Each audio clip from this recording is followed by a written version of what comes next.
This video provides definitions for datasets in MHFD Confluence that will be useful in the Create Project and Work Request modules.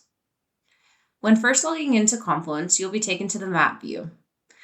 Projects and problem groups are displayed on the map by default. At small map scales, problem groups are visualized on the map by clusters displaying the total number in that area. Projects are displayed as a single yellow line. As you zoom in, the lines of each problem group boundary are distinguished by problem type. Flood hazard are solid, watershed change are hollow, and stream condition dashed.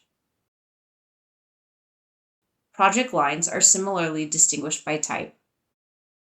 In addition to the defaults, problems and proposed actions are datasets developed and maintained by MHFD that communicate the results of urban stream studies and indicate where action is needed to solve problems through improvement projects.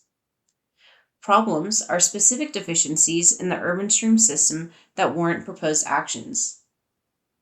Examples include undersized culverts, eroding banks, failing drop structures, and increased runoff volume. Problems can be toggled on in the layer manager and are represented as orange points, lines, or polygons on the map.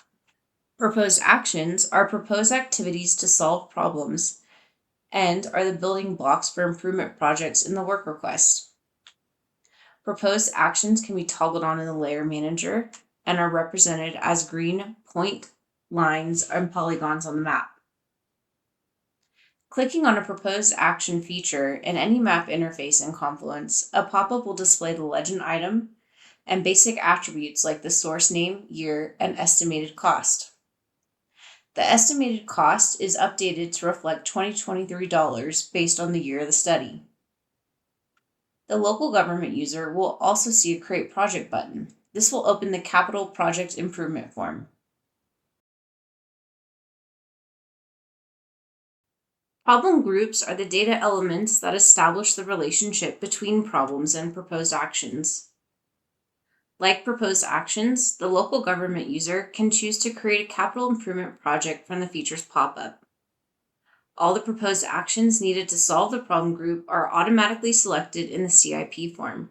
The user has flexibility to add and remove proposed actions as needed by the project. To recap, problems, proposed actions, and problem groups are MHFD datasets that are vetted through the planning process that can help you understand where capital improvement projects are needed in your area. Each can be toggled on in the layer manager under the MHFD data group. Hover over the info icon to read more about the data.